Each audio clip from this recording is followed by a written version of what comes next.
Jai Hind students, welcome to today's English class. I am Ratnam Srivastav from Government Naveen Girls High School, Nehru Nagar, Bhopal.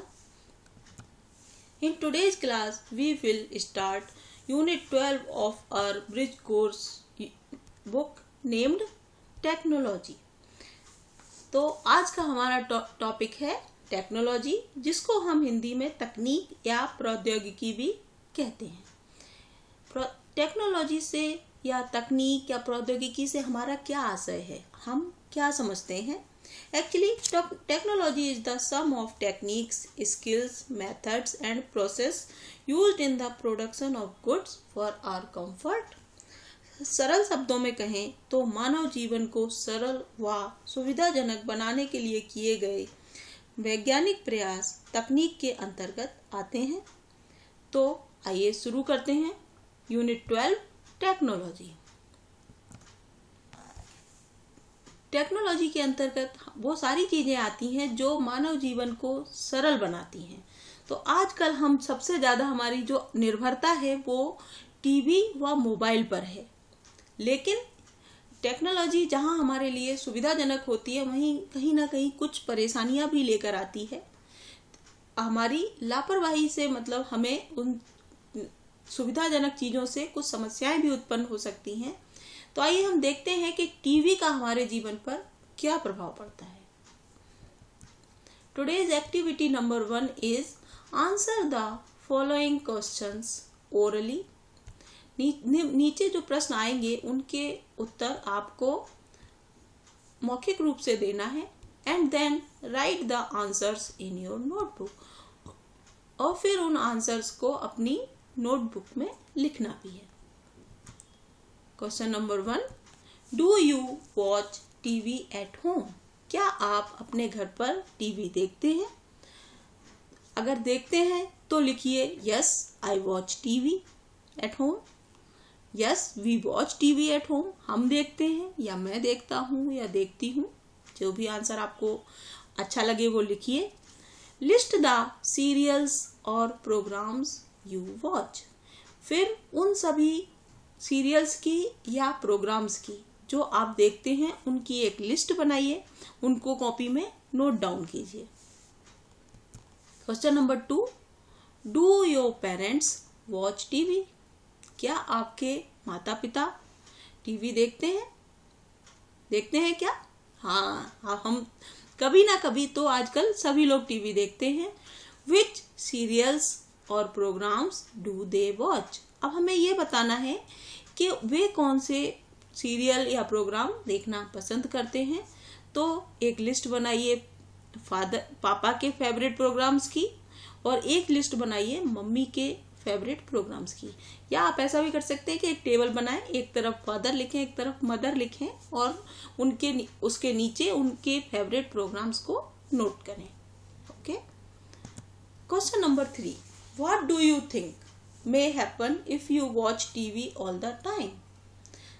What do you think may happen? आप क्या सोचते हैं क्या होगा यदि, if means यदि, you watch TV all the time, अगर आप हर समय टीवी देखें तो क्या होगा? मीन्स बच्चों, टीवी देखना तो अच्छा है, लेकिन अगर हम हर समय टीवी देखेंगे तो इसके कुछ नेगेटिव जो इफेक्ट्स होंगे वो भी हमें झेलने होंगे, हमारे ऊपर पड़ सकते हैं। तो हमें ये जानना जरूरी है कि टीवी ज़्यादा नहीं देखना चाहिए। Actually TV is a good source of entertainment.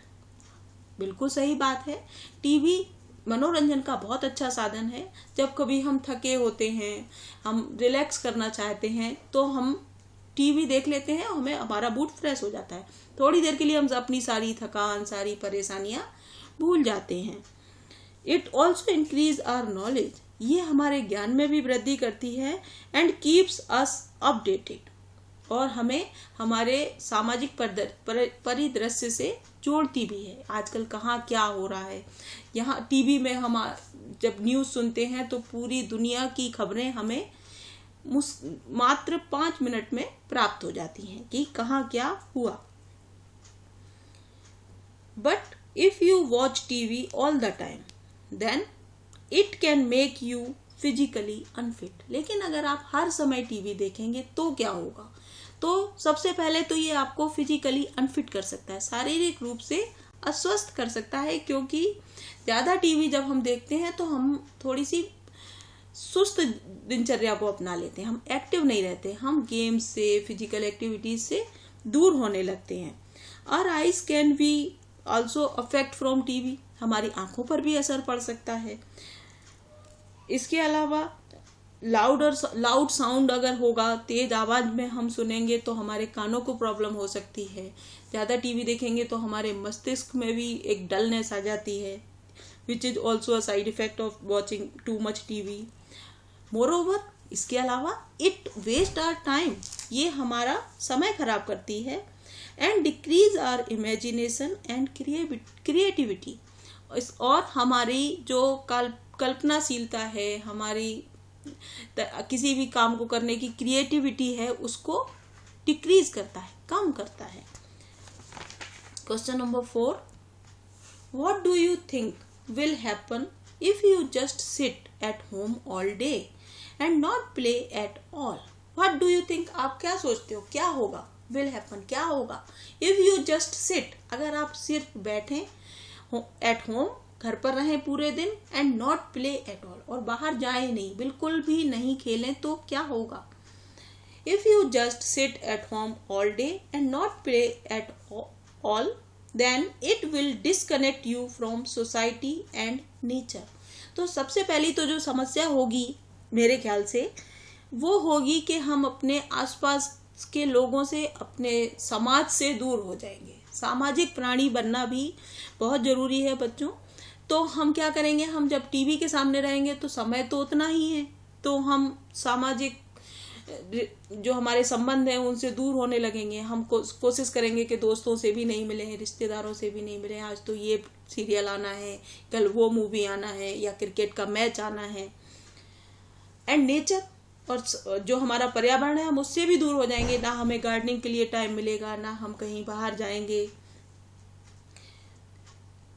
Moreover, TV reduces the ability to focus, और हमारा जो फोकस करने की क्षमता होती है वो भी ज़्यादा टीवी देखने से कम होने लगती है। हम किसी भी चीज़ पर कंसंट्रेट करने में असमर्थ होने लगते हैं धीरे धीरे।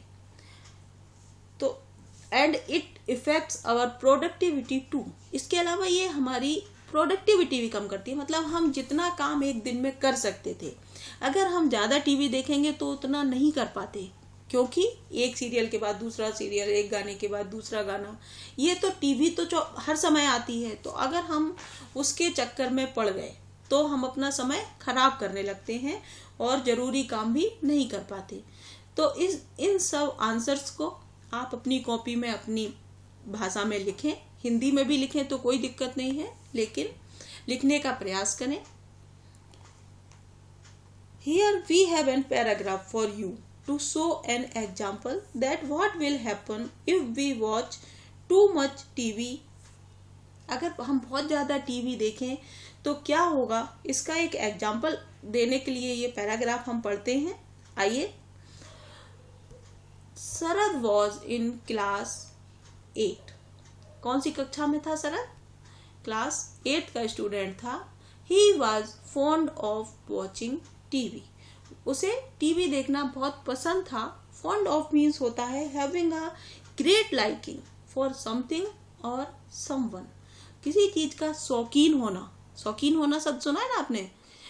हाँ, कि वह तो क्रिकेट का बहुत शौकीन है, वह हॉकी का शौकीन है, या वह मिठाई का शौकीन है। मतलब वो बहुत ज्यादा मात्रा में उस चीज को खाना या देखना या करना पसंद करता है। तो Sharad was fond of watching TV. Sharad को क्या पसंद था? टीवी देखना। He had food in front of TV. He did his homework in front of TV. वह खाना कहाँ खाता था? टीवी के सामने। He did his homework, homework कहाँ करता था? In front of TV, TV के सामने। He talked to his parents in front of TV. यहाँ तक कि वो अपने मम्मी पापा से बात भी टीवी देखते देखते ही करता था। And he never went out to play. और वो कभी भी बाहर खेलने के लिए नहीं जाता था। हर समय टीवी ही देखना उसका शौक था वो। His parents also told him to go out and play. उसके माता पिता उससे बार बार कहते भी थे कि बाहर जाओ और खेलो, बट ही डिडंट, लेकिन वह नहीं जाता था। सून ही स्टार्टेड बिकमिंग फैट। जब हम लगातार बैठे रहेंगे टीवी के सामने तो क्या होगा, हम मोटे होने लगेंगे, फैट बढ़ेगा हमारी बॉडी में। ही गॉट टायर्ड इजीली, और फिर वह बहुत जल्दी थकान भी होने लगी। जब हम फिजिकल एक्टिविटी नहीं करेंगे, फिजिकली एक्टिव नहीं रहेंगे तो हमारी आदत छूट जाती है। अगर हम बहुत दिन तक जैसे पैदल नहीं चलें, तो जब हम बहुत दिन बाद चलेंगे तो थोड़ा सा चलने के बाद हमें लगेगा कि अब नहीं चल पा रहे हैं।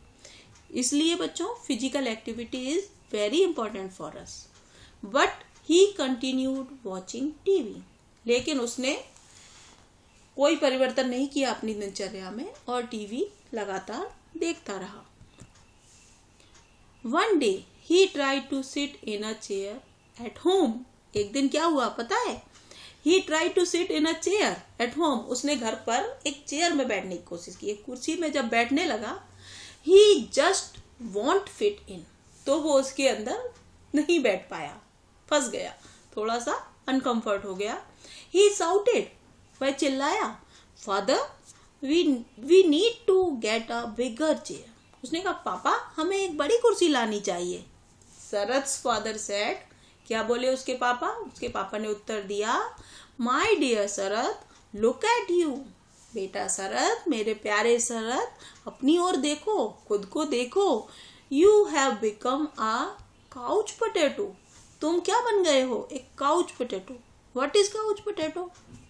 Like this, couch potato means a person who sits and watches a lot of television and does not have an active life. तो उसे हम कहते हैं काउच पोटैटो। वो ऐसा बच्चा, ऐसा व्यक्ति जो हर समय टीवी के सामने बैठा रहता है तो धीरे धीरे वो मोटा, आलसी हो जाता है, तो उसको हम काउच पोटैटो कहते हैं। You should go out and play. अब तुम्हें बाहर जाना चाहिए और खेलना चाहिए। Sharad started playing with his friends. Sharad ने फिर अपने दोस्तों के साथ खेलना शुरू कर दिया। Soon he was able to fit in the chair again. और जब वो खेलने कूदने लगा तो फिजिकली फिट हो गया। जब शारीरिक रूप से स्वस्थ हो गया तो फिर से उस चेयर में बनने लगा। Answer the following questions in 1-2 sentences each. इन प्रश्नों के उत्तर हमें 1 या 2 वाक्यों में देने हैं। Question number 1, what did Sharad do in front of TV. Sharad TV के सामने बैठकर क्या क्या करता था? He had food in front of TV. वह टीवी के सामने खाना खाता था। He did his homework in front of TV. TV के सामने ही होमवर्क करता था। He talked to his parents in front of TV. और टीवी देखते देखते ही वो अपने मम्मी पापा से बात भी करता था। तो ये सब करता था वो। लिखिए, इसको कॉपी में नोट डाउन करें। Question number 2, what were the changes in his body. What do you think was the reason for the changes. उसकी बॉडी में क्या परिवर्तन आया जब उसने बहुत ज्यादा टीवी देखी, तो क्या परिवर्तन हुए? What do you think? आप क्या सोचते हैं? Was the reason for the changes? और उन परिवर्तनों का क्या कारण था आपके अनुसार? Soon he started becoming fat. थोड़े ही दिन में वो मोटा होने लगा। He got tired easily. बहुत आसानी से थक जाता था। This was due to lack of physical activity. क्यों होता था ये? फिजिकल एक्टिविटी की कमी की वजह से। शारीरिक रूप जो कार्य थे उसने कम कर दिए थे, इसलिए वो थोड़ा सा मोटा हुआ और जल्दी थकने लगा। Question number 3, why couldn't Sharad sit in the chair. Sharad कुर्सी में क्यों नहीं बैठ पाया? He had become too fatty to sit in the chair. वो इतना मोटा हो गया था कि कुर्सी उसके लिए छोटी पड़ गई। मोटापे की वजह से वो कुर्सी में फिट नहीं हो पाया। Question number 4, what advice did his father give him. उसके पिता ने उसे क्या सलाह दी? His father advised him to go out and play. उसके पिता ने उसे सलाह दी कि अब तुम बाहर जाओ और खेलो। तो इस पैराग्राफ के क्वेश्चन आंसर कंप्लीट हुए। अब हम आज पास्ट कंटिन्यूअस टेंस देखेंगे। पास्ट कंटिन्यूअस टेंस का यूज हम कब करते हैं? We use past continuous tense to say that somebody was in the middle of doing something at a certain moment in the past. जो भूतकाल की कोई घटना किसी समय घटी होती है उसे बताने के लिए हम पास्ट कंटिन्यूअस टेंस का यूज करते हैं। इसमें हम किसी काम की निरंतरता दिखाते हैं, लेकिन पास्ट में, मतलब वो काम खत्म नहीं हुआ होता है। जैसे हम खाना खा रहे थे, तो खाना खा रहे थे, लेकिन कब खाना शुरू किया, कब खाना खत्म हुआ, ये इसमें क्लियर नहीं होता है। इसका स्ट्रक्चर होता है सब्जेक्ट यानी कर्ता प्लस वाज और वर्ब। वाज और वर्ब इसकी हेल्पिंग वर्ब है, प्लस वर्ब यानी मुख्य क्रिया। मुख्य क्रिया की फर्स्ट फॉर्म में हम ing ऐड करते हैं, प्लस ऑब्जेक्ट यानी कर्म। अब वाज कहाँ यूज करते हैं और वर कहाँ यूज करते हैं? तो वाज का प्रयोग हम आई और एक वचन कर्ता यानी ही, सी, इट के साथ करते हैं, और वर का प्रयोग हम वी, दे और एक से अधिक संज्ञा यानी नाउन के लिए भी करते हैं। प्लूरल नाउन के लिए वर का यूज होगा, सिंगुलर नाउन के लिए वॉज का यूज होगा। ठीक है, आई, ही, सी, इट के साथ वॉज, वी, दे और प्लूरल नाउन के साथ वर्ब, और प्रत्येक वाक्य में वर्ब की फर्स्ट फॉर्म के साथ ing लगाते हैं। कुछ एग्जाम्पल देख लेते हैं। हम पुस्तकें खरीद रहे थे। सब्जेक्ट है हम, सहायक क्रिया हेल्पिंग वर्ब क्या लगेगी? वर, क्योंकि subject is plural. We were buying books. वह अंग्रेजी सीख रही थी। She was learning English. Reena school जा रही थी। Reena was going to school. पापा समाचार पत्र पढ़ रहे थे। पापा या फादर भी लिख सकते हैं। Father was reading newspaper. बारिश हो रही थी। It was raining. Okay. Activity number 3, complete the sentences with was और वर। ये जो नीचे सेंटेंस दिए हुए हैं इनमें हमें वॉज और वर का यूज करना है। तो अब आप जानते हैं कि सिंगुलर सब्जेक्ट और आई के साथ हम वॉज लगाएंगे, प्लूरल सब्जेक्ट और के साथ हम वर लगाएंगे। ठीक है, तो Sharad blank watching TV when the power went off. Sharad TV देख रहा था, तो यहाँ पर क्या आएगा बच्चों? वाज आएगा, क्योंकि इट इज सिंगुलर नाउन, एक वचन करता है। हमने वाज फिल कर दिया। हिज फ्रेंड्स प्लूरल नाउन हो गया, उसके दोस्त। His friends were playing kho kho but Sharad did not go. Sharad's father singular subject है, शरद के पिता, तो was reading a newspaper. The teachers है, s लगा हुआ है, means it is plural, तो the teachers were preparing the stage for a dance competition. Let's revise new words of this unit. First is competition. What do you mean by competition? It means the act or process of competing. Means किसी काम में औरों से आगे बढ़ने का प्रयत्न करना ही प्रतियोगिता कहलाता है। Competition means प्रतियोगिता।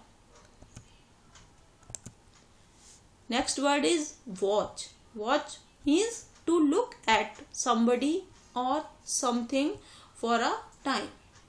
किसी चीज को देखना हम वॉच बोलेंगे. वॉच मीन्स देखना. Shout, shout, shout means to say something in a loud voice. चीखना या चिल्लाना. Shout means चीखना या चिल्लाना, तेज आवाज में बोलना. FONDOF fond of having a liking for something or someone. शौकीन. ठीक है ना, अभी हमने इसको प्रीवियसली देखा भी था. Next word happen. HAPPEN. Happen means something that is occurred without planning. Happen का मतलब होता है घटित होना. कोई भी काम जो हो जाता है उसे हम कहते हैं, उसके लिए हम हैपन का प्रयोग करते हैं. TIRED tired. Tired means feeling that you need to rest. थक जाना, थका. जब हम थक जाते हैं तो we use word tired in English. Continued. CONTINUED. Continued means going on without stopping. Going on without stopping means निरंतर, जारी रखना, लगातार करते रहना. That is called continued. Prepare. PREPARE. Prepare means to get ready or to make ready. We prepare a dish. तैयार होना या तैयार करना, एक ही को हम कहते हैं prepare. Next word become. BECOME. Become means to begin to be something. कुछ बन जाना. That is called become. इसका short form be. I want to be a teacher. Like that. Okay. Let's come for homework. आज का आपका homework क्या है? Write advantages of watching television. एक पैराग्राफ लिखना है आपको. टीवी के एडवांटेजेस लिखने हैं, उसमें क्या क्या लाभ है हमें टीवी देखने से. And right disadvantages of watching television. और हमें उसकी हानियां भी लिखनी है, उसके क्या नुकसान है टीवी देखने से, वो भी हमें एक पैराग्राफ लिखना है. 4-5 लाइन की लिखिए, लेकिन दोनों को एक एक पैराग्राफ में नोट डाउन करना है कॉपी में. Students, it is all for today. We have completed activity number 1, 2 and 3 of Unit 12. Please revise. Thank you. Have a nice day.